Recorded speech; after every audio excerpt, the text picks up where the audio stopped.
ይህንን 2 4 5 3 11 ብለን ያየነውን ዳታ ሌላው ደግሞ ምን ያህል እርስ በርሱ እንደተለያየ ወይም ምን ያህል የተራራቀ እንደሆነ ከራሱ እርስ በርሱ ለማየት አንዱ የምንጠቀምበት ዘዴ ቫሪያንስ ይባላል።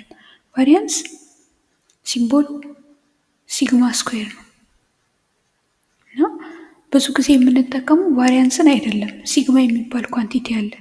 እሱ ደግሞ ስሙ ስታንዳርድ ዴቪዬሽን ይባላል ነው። ብዙ ጊዜ ጥቅም ላይ የሚውለው ይሄኛው ነው። ሁለቱንም ግን ለመፈለግ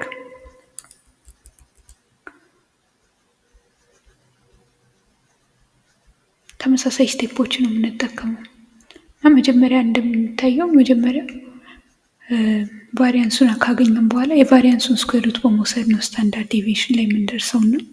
ቫሪያንሱን እንፈልግ ሲባል የመጀመሪያ ስቴፕ 1 አቬሬጅ መፈለግ ነው። የዳታውን አቬሬጅ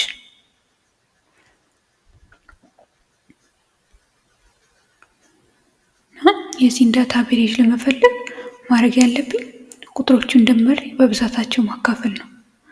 2 ሲደመር 4 ሲደመር 5 ሲደመር 3 ሲደመር 11 አድርጌ በ5 አካፍላለሁ።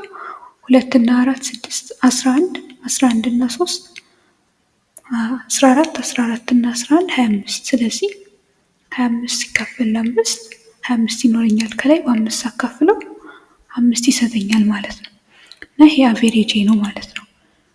እና አቬሬጃችንን ኤክስ ባር ብለን ስም እንሰጠዋለን። ምናልባት እዚሁ ብጽፈው ጥሩ ነበር።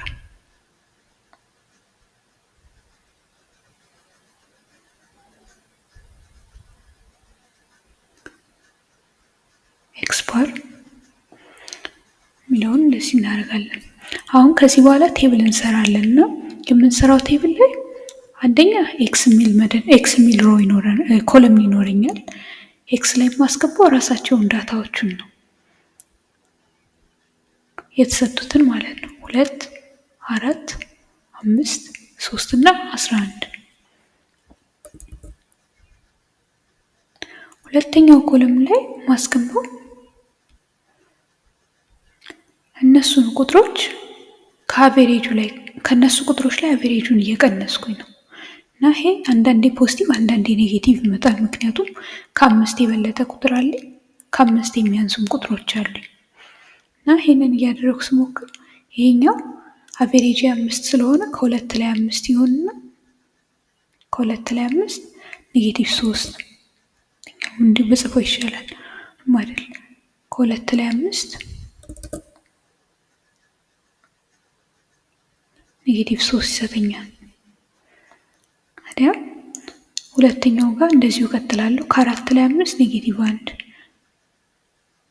ከ5 ላይ 5 0 ከ3 ላይ 5 ኔጌቲቭ 2 እንዲሁም ከ11 ላይ 5 6 ይሰጠኛል እና ይሄ ሁለተኛው ሮይ ላይ ያገኘኋቸው ቁጥሮች ያለ አሰራር ዝም ብዬ ቁጥሮቹን ብቻ ወይም እንደዚሁ እንዳሉ ብተዋቸውና ወደ ሶስተኛው ሮ ላይ ብንሄድ ሶስተኛው ሮ ደግሞ የሚሆነው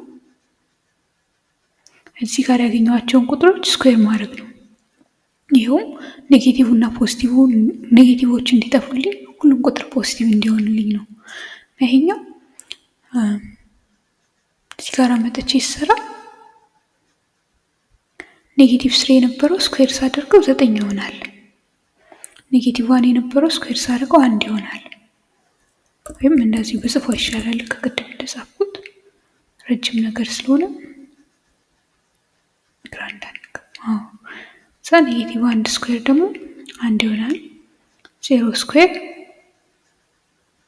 0 ነው። ኔጌቲቭ 2 ስኩዌር 4 ነው።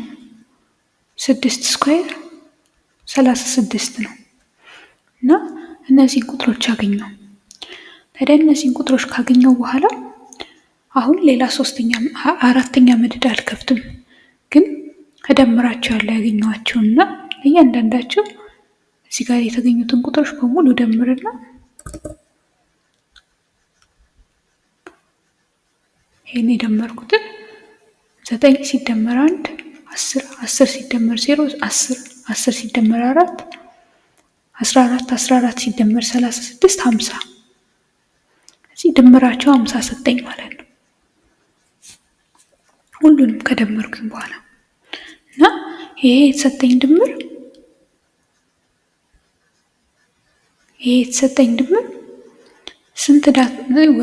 ስንት ዳታ ፖይንት እንደነበረኝ 1 2 3 4 5 ነገር ነው አይደለም የነበረኝ የተሰጠኝ። ስለዚህ ያንን 50 ወስጄ በ5 አካፍለዋለሁ። ይህም ቫሪያንስ ይሰጠኛል ማለት ነው። 50 ወስጄ በ5 አካፍል 1 2 3 4 5 ነገሮች ስለነበሩ እሱም 10 ይሆናል ማለት ነው። ቫሪያንስ 10 ነው ማለት ነው። ታዲያ እዚህ ከደረስኩኝ በኋላ ስታንዳርድ ዴቪዬሽንን ለማግኘት የቫሪያንሱን ስኩዌር ሩት ወስጄ ስኩዌር ሩት ኦፍ 10 እላለሁ። ስኩዌር ሩት ኦፍ 10 ወደ 3 የሚጠጋ ቁጥር ነው። ከ3 ትንሽ ይበልጣል። እንደዚህ አድርጌ ግምት ይኖረኛል ማለት ነው።